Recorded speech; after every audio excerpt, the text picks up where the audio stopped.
¿Me estás llamando rejonista? ¿Me consideras un traidor? Le preguntó enfadado Ramón Espinar a Pablo Iglesias antes de levantarse y marcharse, cerrando la puerta de la nueva residencia del líder de Podemos en el verde acomodado municipio de Galapagar, provincia de Madrid. Era un día frío de enero, más aún en las afueras de la capital, donde el aire era limpio y fresco. Dos agentes de seguridad aguardaban a pocos metros de la entrada de la residencia de Iglesias y su pareja, Irene Montero, número 2 de la formación. Y avanzado el día, llegó al chalet una pequeña delegación de dirigentes del partido. La encabezaba Espinar, hombre de confianza del secretario general, además de compañero de 1000 batallas y protegido por el propio Iglesias, incluso durante la polémica especulación sobre un piso social que en su día quitó una pátina de pureza a aquel proyecto que decía poder cambiar por completo España. ¿Qué tal? ¿Cómo estáis? Seguimos enmarcando libros con José María Marco. ¿Qué tal, José María? Muy bien, Nuria, encantado de estar aquí, encantado de tener con nosotros a Luca Constantini, además. Claro que sí, que viene a hablar de un libro que se titula Aquí mando yo, historia íntima de Podemos, que acaba de publicar La Esfera de los Libros. Luca, ¿cómo sabes tanto de Podemos? Bueno, por mi trabajo, fundamentalmente, porque soy periodista y he seguido, digamos, la vida de Podemos, casi desde el principio. Además, he tenido la oportunidad, trabajando también como corresponsal en el Ayuntamiento de Madrid, de ver, digamos, el desarrollo de Podemos desde una ventana indiscreta, ¿no? Por así decir, que es decir, desde un punto de vista muy peculiar, pero que me permitió, siendo un fenómeno muy madrileño, pues comprender un poco las entrañas, ¿no? de Podemos. Y además ellos han sido muy indiscretos. Hombre, ¿O han confiado en ti? Vamos a ver, es cierto que escribir este libro hace 3 años hubiera sido mucho más difícil, porque Podemos hace 3 años era un partido mucho más compacto, ¿no? En cambio ahora, como ha habido muchas purgas, como ha habido mucho enfrentamiento interno, como hay muchas personas que han salido incluso de Podemos con cierta decepción, esto digamos que ha facilitado el trabajo pues, del investigador, digamos, de la investigación periodística para comprender exactamente qué pasó, cómo pasó y por qué pasó. Hablas de vista alegre y vista triste, que es como está ahora Podemos. Bueno, a ver, estaba más triste hace pocas semanas, Tienes toda la ahora ha razón. vuelto a estar un poco más alegre gracias a Vista Pedro Sánchez, ¿sabes? No es un libro, es uno de los buenos libros que han salido sobre Podemos y han salido bastantes. Buenísimo. Es un buen libro porque pues es un libro de retratos, de narrativo, pero al mismo tiempo también hay una reflexión política de fondo, ¿no? Porque tú has estudiado ciencias políticas, ¿no? En Bolonia, una ciudad muy podemita en cierto sentido, ¿no? Sí. ¿Tú cómo encuadrarías a Podemos, al fenómeno Podemos? ¿Comunistas, populistas de izquierdas? ¿Qué calificativo le pondrías tú? Bueno, yo le pondría un calificativo que es poscomunista, pero claro que incluye la palabra comunista, porque ellos simplemente, por ejemplo, quiero decir, provienen de lo que eran las Juventudes de Izquierda Unida, que es un partido que reivindica pues, el comunismo, aunque lo quiera actualizar, digamos.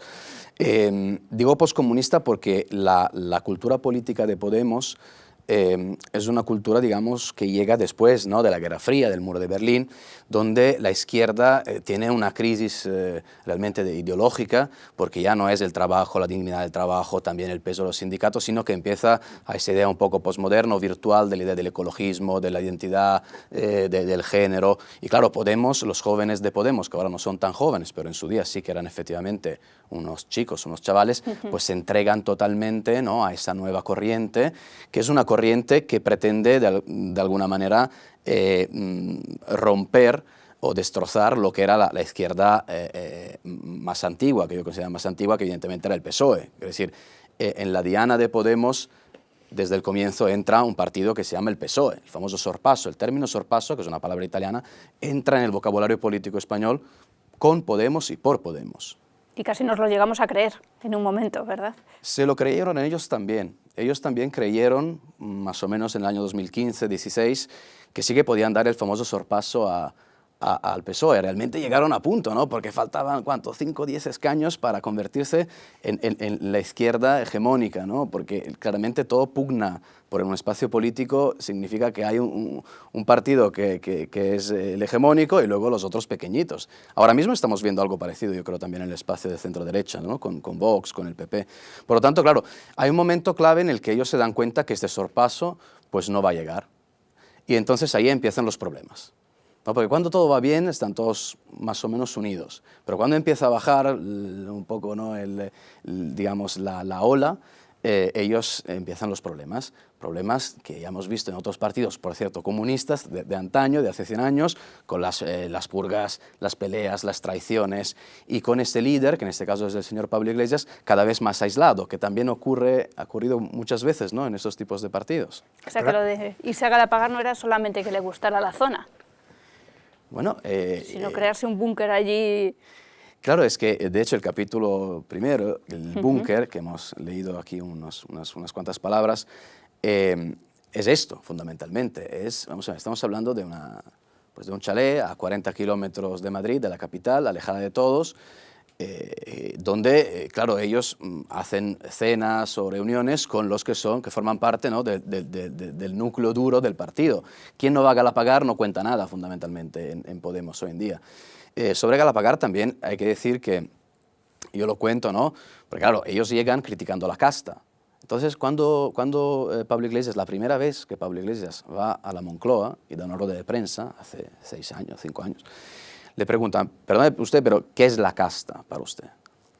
Y él contesta, bueno, la casta son las personas que dejan de vivir en su piso de toda la vida, en su barrio, y van a las afueras de Madrid, no cogen el transporte público, etc.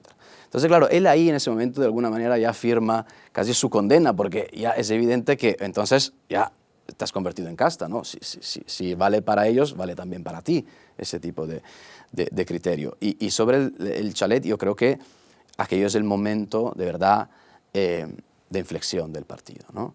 Porque hay que recordar que ellos someten a consulta, ¿no?, dentro del partido el tema del chalet, pero 1 de cada 3 afiliados a Podemos les dice que no le gusta nada y que quieren un cambio en la dirección. Y ahí Iglesias queda muy, muy tocado. Pero tú haces una interpretación de lo del chalet muy interesante, el epitafio de sí mismo. Es decir, hay algo en el asunto, o por lo menos esa es la forma en la que yo he interpretado lo que tú decías, que es algo voluntario por parte de Pablo Iglesias, una especie de punto al que se ha llegado y a partir de ahí cambia, ¿no? No solo cambia la circunstancia, no solo cambia por la percepción que los demás tienen del chalet, sino es que el propio Pablo Iglesias ha llegado a un cambio en la percepción de sí mismo, ¿no? Y el chalet sería la consecuencia de eso, ¿no?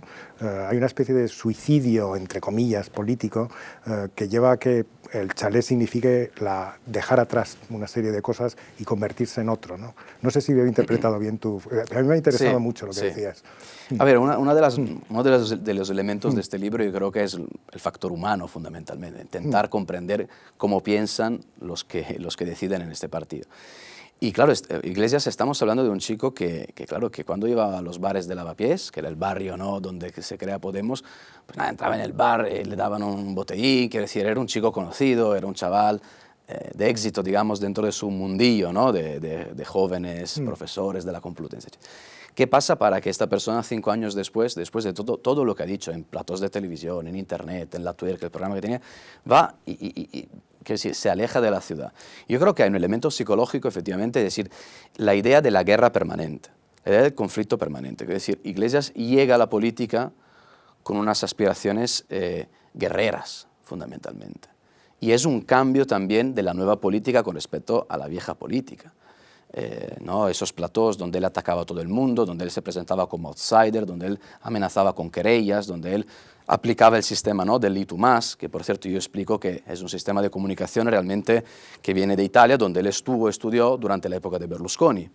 Quiero decir, el populismo realmente siempre tiene conexiones. O sea, Pablo Iglesias ha estudiado a Berlusconi. Vamos a ver, Pablo Iglesias estuvo en Italia cuando hubo la eclosión del fenómeno de Silvio Berlusconi. Entonces, si tú eres una persona como es él, con capacidad y habilidad y olfato de comunicación, te tienes que dar cuenta. Yo recuerdo cuando, digamos, llegué aquí, que veía el primer Pablo Iglesias en las tertulias, pensaba, pero es que yo esto ya lo he visto.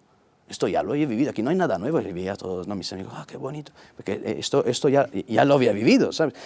Entonces, claro, hay este elemento de la salida, digamos, de tener un refugio, el búnker, concepto como refugio de la guerra permanente, que es el Congreso, los pasillos del Congreso, las cámaras de televisión, las guerras internas. Y luego, claro, tiene que haber también un elemento muy personal en el que yo creo que juega un papel importante Irene Montero, que es la nueva compañera, ¿no?, después de Tania Sánchez, la actual compañera de Pablo Iglesias, y evidentemente la pareja pues de haber concluido que para estar bien era mejor estar lejos. A mí me interesa muchísimo Irene Montero, casi más que Pablo Iglesias. ¿Qué papel juega en este nuevo Podemos?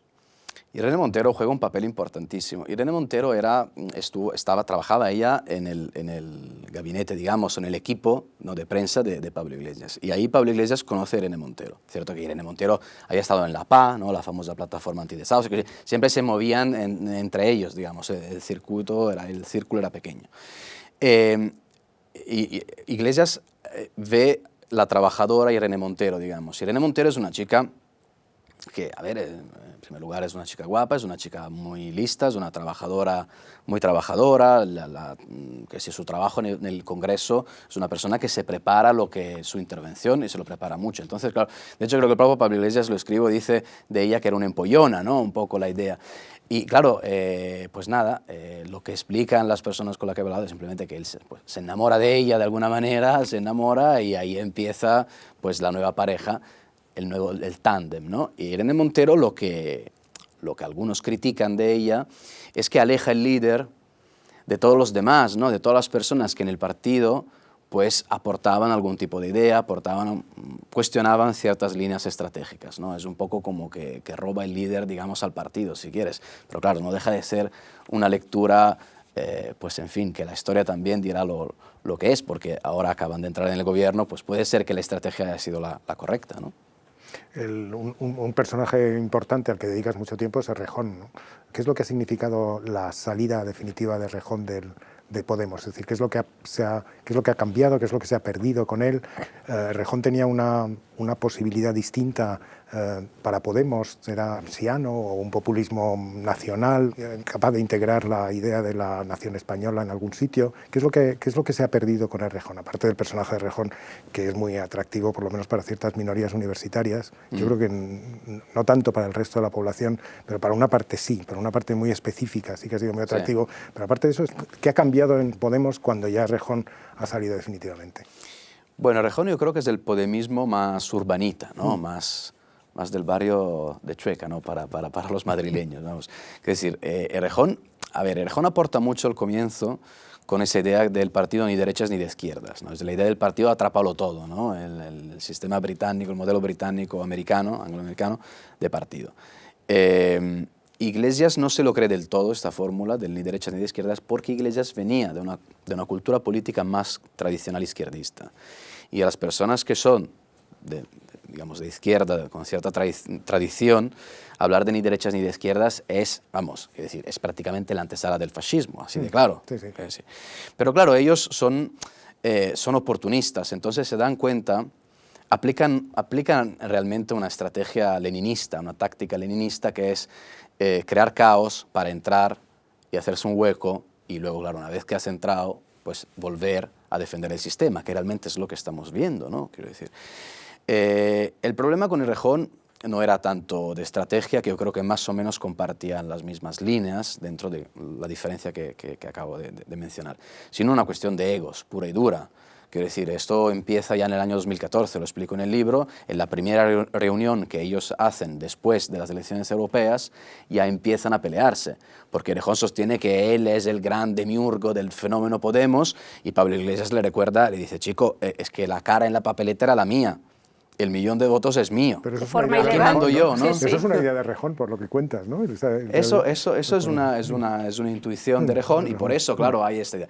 De hecho, esa reunión termina, es que repito, estamos hablando de pocas semanas después de las elecciones europeas, ya termina con Iglesias, que empieza a sospechar de Errejón, y muchos sostienen que Errejón, pues en fin, que es un ególatra y tal vez egoísta, quiero decir, que no entiende que su papel en Podemos no puede ser el papel del líder, que el de líder hay uno y es el señor Pablo Iglesias, pero que sí que tú puedes aportar, pues en fin, en términos de debate. Errejón esto no lo entiende y siempre anhela, desea convertirse en ese sentido, sí, en un jefe.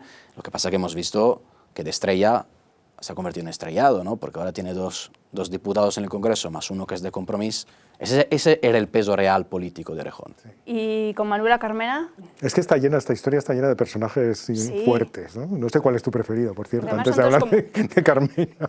Son muy intensos todos, Todos es verdad. muy intensos. Sí, bueno, Carmena pues sí, puede ser un personaje... A ver, Carmena además tiene un capítulo, Sí. Tania Sánchez, que la idea es esta, es intentar encajar el fenómeno político a través de sus personajes. Además con un relato que no es el típico de la politología clásica, porque ya se ha contado y creo que la gente ya más o menos lo tiene ya entendido, sino explicar la historia real detrás de todo lo que ha ocurrido.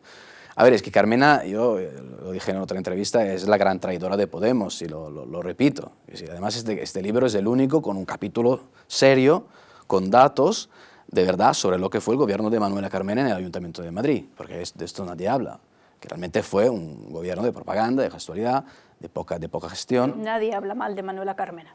Pues mira, para los lectores interesados en conocer algunos datos que tal vez no hayan podido conocer, pues este libro le va a aportar pues, un buen capítulo. Sin duda, sin duda, es un muy buen capítulo. Y con la figura de Manuela Carmena como gran traidora, porque Carmena, claro, la eligen de la nada. Es decir, Carmena era una señora totalmente desconocida, que había ido a un programa en La Sexta donde estaba Jordi Évole, que estaban hablando ya, porque claro, era la época de la crisis, ¿no? Entonces... Y claro, ahí la ven, estaban buscando una Ada Colau aquí en Madrid y el grupo de Pablo Iglesias pues elige a ella, dice, esta puede ser nuestra persona. Entonces Errejón no quería a Manuela Carmena porque estaba Rita Maestre, que también tenía algunas aspiraciones para ser la candidata al Ayuntamiento de Madrid. Y luego, claro, y ahí la otra traición, ¿no? Cuando acaban de decidir que sí, que va a ser Carmena, ¿no? la cabeza de lista del Podemos en el Ayuntamiento de Madrid, pues Errejón da un giro rápido de 180 grados y va a casa de Manuela Carmena, o habla con Manuela Carmena, casi diciéndole, soy yo un poco quien te ha elegido, ¿no? De alguna manera. Porque estamos hablando de verdad, claro, traición tras traición, y yo entiendo que llega un momento en el que Pablo Iglesias le dice a Íñigo Errejón, así no, ¿no? Y luego, claro, de todo esto, Manuela Carmena llega al Ayuntamiento de Madrid, gracias a los votos del PSOE, que se arrepentirán ni mucho, pero bueno, y nada, y 6 meses después de haber dicho que sí, que asamblearismo y no sé qué, pues ella decide que no, que ella va por libre, que no quiere saber nada de la chavalería, así la llaman los de Podemos. La chavalería. Así es. Claro. Y acaba, pues nada, con la famosa conspiración esto de las empanadillas del año pasado, ¿no? Con Errejón, que de repente cuando Pablo Iglesias está en el búnker, en el chalet con los niños, porque está de baja de paternidad, pues Íñigo Errejón le llama, le dice, hola Pablo, pues que sepas que me voy del partido, después que había ganado unas primarias, después que el partido ya le había dado, digamos, todos los instrumentos como para pues en fin, ser el candidato de Podemos a la Comunidad de Madrid. Al final a Podemos lo que más le importa, como su propio nombre indica, es el poder. Pues sí. El poder, además, personal. Hay que decir que no hay político que no esté interesado en el poder. En el momento en el que ellos se dan cuenta que el poder, es decir, ganarle el espacio de la izquierda al PSOE, no lo van a conseguir, entonces, claro, de alguna manera recula toda la organización, que era una organización muy volátil y lo sigue siendo. Pablo Iglesias siempre estuvo convencido de que el partido se construía desde el poder, no antes. Que sí, el fenómeno Podemos fue volátil por definición. Fue redes sociales y platos de televisión. El asalto a los cielos, en realidad, era el asalto al plató.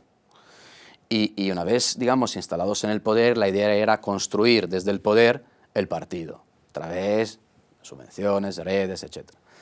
Por eso, claro, ellos realmente, la paradoja es que es un partido con millones de votos, pero que lo manejan 20, 30 personas. Entonces, claro, entre los celos, el egoísmo, el miedo a la traición, que es otro elemento constante, ¿no? Pablo Iglesias empieza a convertirse casi en paranoico de traidores, ve traidores por todos lados. Hasta, como hemos contado, ve traidor a Ramón Espinar, que es uno de sus escuderos más fieles, ¿no? Una de las personas que más le defiende a él y que simplemente llega un momento donde plantea pues, una línea estratégica, como si fuera un delito, ¿no? Que decir, hombre, y desgraciadamente para él, digamos, y para muchos más, se ven arrinconados y deciden apartarse momentáneamente, entiendo yo, del partido. A ver, hay una evolución de un partido que se quería de bases, los círculos famosos de Podemos, las nuevas tecnologías y el acceso de todo el mundo a la información, los referenda, todo aquello, utopía, ¿no? Posmoderna y populista a la vez y neocomunista, que evoluciona de una forma muy clásica y muy bolchevique mediante depuración, ¿no? A la centralización y la verticalización de cualquier decisión, ¿no? Y la paradoja es que luego todo eso acaba en la integración en un gobierno socialista. Es decir, tanto historia para luego acabar de vicepresidente segundo o tercero, no sé, es igual, de un gobierno socialista. ¿Qué piensas tú de todo esto, de esta evolución? Bueno, vamos a ver, Podemos es un fenómeno en caída libre hasta hace pocos meses, ¿no? Pierde la mitad de sus diputados en 3 años, así de claro. Bueno, claro, a Ciudadanos le fue peor, pero quiero decir, va cayendo y mucho. Lo que pasa es que se encuentra efectivamente con el fenómeno Pedro Sánchez, que es otra... En fin, es otra esquizofrenia pues, de la historia, en este caso de la izquierda, que en lugar de matar a su enemigo histórico, vamos a ver, es que Podemos en su día investigó hasta la tesis de Pedro Sánchez para saber si había algo ahí por ver. Eran enemigos, muy enemigos, pero Pedro Sánchez sostiene, bueno, en fin, que para llegar al poder, pues mira, si necesita los votos de Podemos, pues que entren en el gobierno y ya veremos.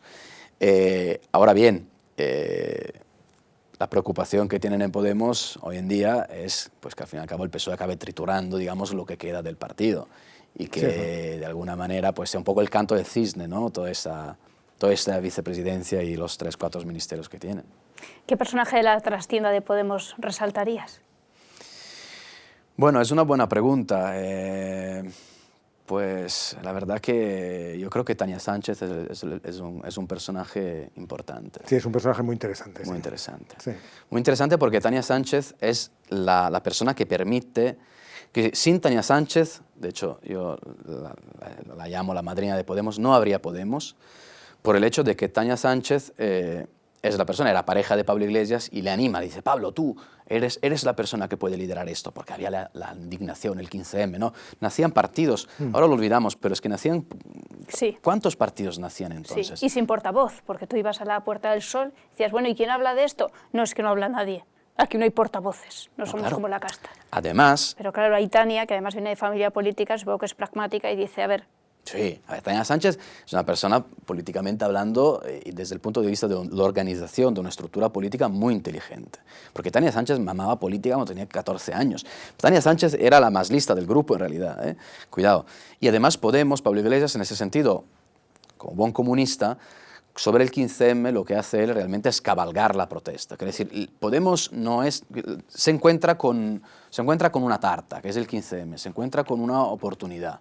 Que hay esta protesta, esta eclosión, miles o millones de personas críticas con la política, y ellos dicen, pues tenemos que liderar esto. ¿Y cómo lo hacen? En aquel momento Izquierda Unida llegaba a tener casi un 15% de votos en estimación de votos. Era muchísimo. Había dirigentes de Izquierda Unida que estaban temblando, porque estaban acostumbrados a su 8%. Dicen, ¿pero qué está pasando aquí? A ver que ahora vamos a dar nosotros el sorpaso al PSOE.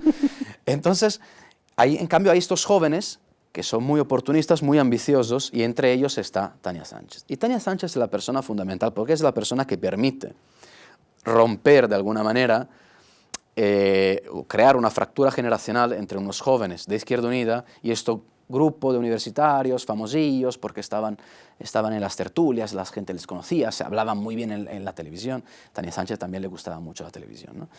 Entonces, a través de Tania Sánchez, por ellos organizan lo que yo llamo una OPA hostil a Izquierda Unida, es decir, que calladitos empiezan a robarles cuadros hasta que en enero del año 2014 pues dan más o menos, anuncian que esta candidatura, digamos, de Unidad Popular, la llamaban entonces, para las elecciones europeas.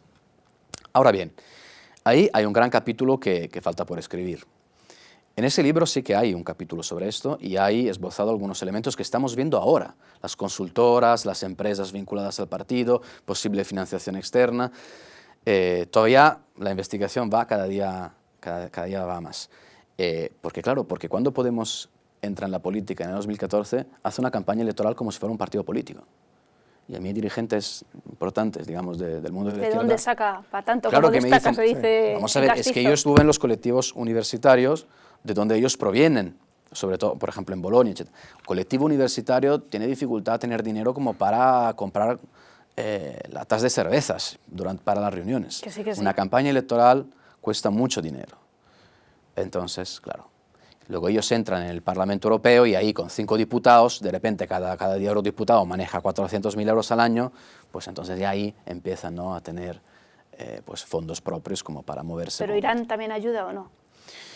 Bueno, hasta ahora las investigaciones que se han desarrollado, los jueces siempre han descartado, digamos, elementos de financiación directa, y esto hay que decirlo, porque nosotros hablamos con hechos. Pero es verdad que, bueno, que Irán, ¿no?, financia el canal de televisión ese donde está Pablo Iglesias, con unas cuantas, además unas frases también polémicas de Iglesias que dice, bueno, es que tenemos que cabalgar con tradiciones como Lenin, ¿no?, que vuelve a Rusia gracias al tren de los alemanes. No, él un poco, claro, es que bueno, es un fan, ¿no?, de Lenin y...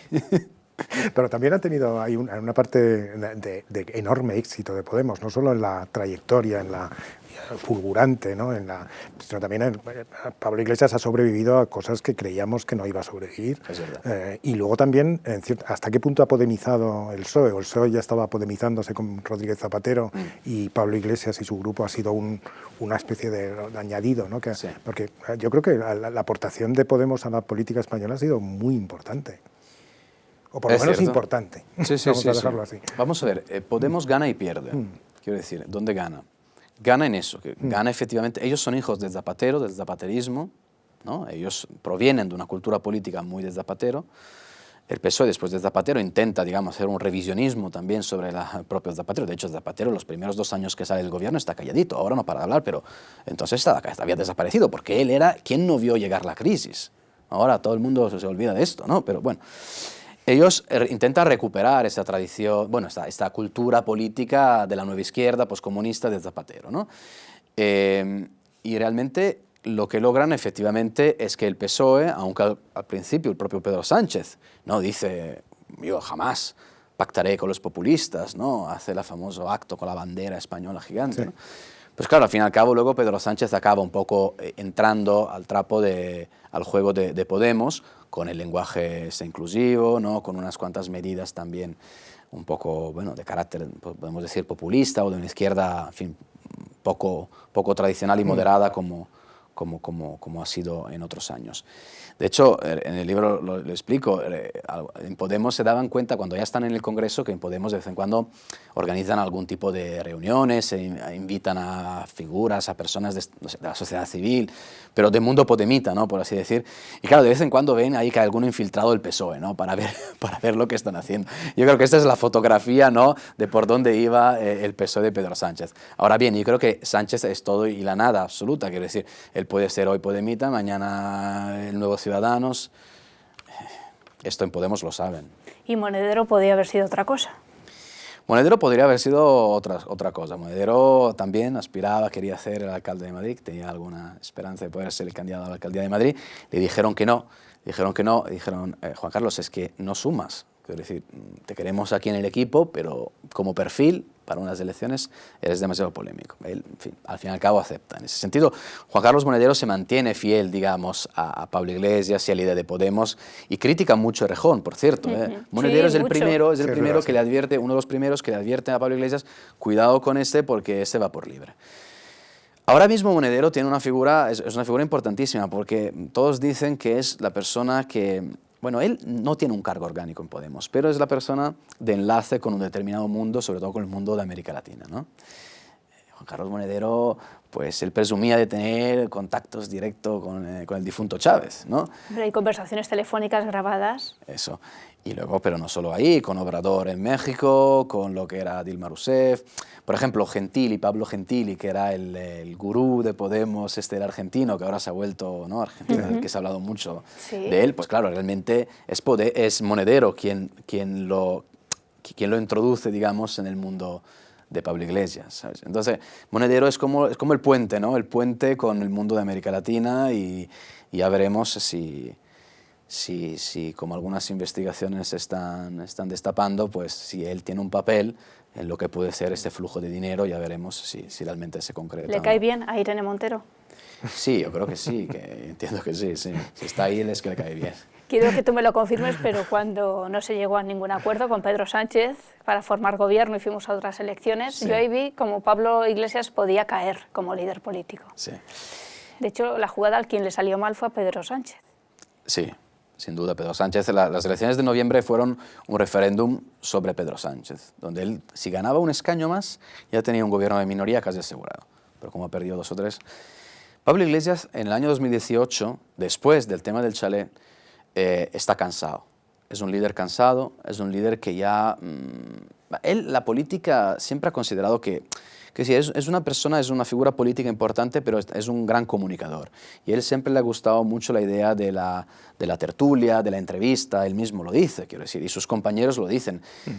A Íñigo Errejón es más político puro, que le gusta la política y puede quedarse en la política siempre. Pero Pablo Iglesias va a tener un tiempo limitado de política.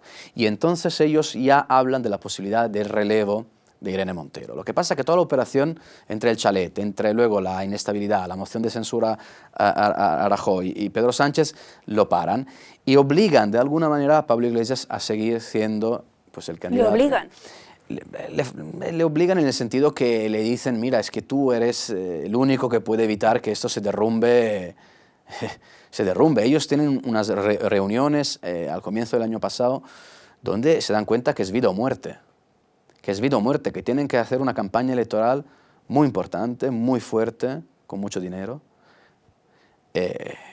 para evitar, pues en fin, acabar, bueno, como ciudadanos, que la nueva política tiene estos tiempos. Ahora, claro, ha habido una carambola rara, un efecto dominó curioso, entonces ahora ellos se encuentran en el gobierno. Pero fíjate, el despacho de Pablo Iglesias, ¿dónde está? Pedro Sánchez le ha dejado un cuarto en el Ministerio de Sanidad controlado por el PSOE. La sensación que da todo esto es que cuando Pedro Sánchez quiera darle al botón de salida, pues lo puede hacer. Quiero decir, esto es cierto, pero Pedro Sánchez es un resistente, Pablo Iglesias también. Así que ahí será, ¿no? De momento todo va bien, pero normalmente Pablo Iglesias sostiene que la política es como un encuentro de boxeo. Y en el boxeo, en las peleas, el primero que da el puñetazo suele ganar. Pues Luca, te tenemos que felicitar por este libro que le da otra vuelta de tuerca, me permites el chiste, a Podemos. Muy bueno. Aquí mando yo, Historia íntima de Podemos, Luca Costantini. Muchísimas gracias por haber compartido esta charla con nosotros. ¿Y ahora en qué estás? ¿En Más Podemos? Estoy. Mientras te dejen, ya sabes. No, estoy ahí. Es posible que haya algo más que contar. Muy bien, muchas gracias, Luca. Gracias, Luca. Gracias, José María.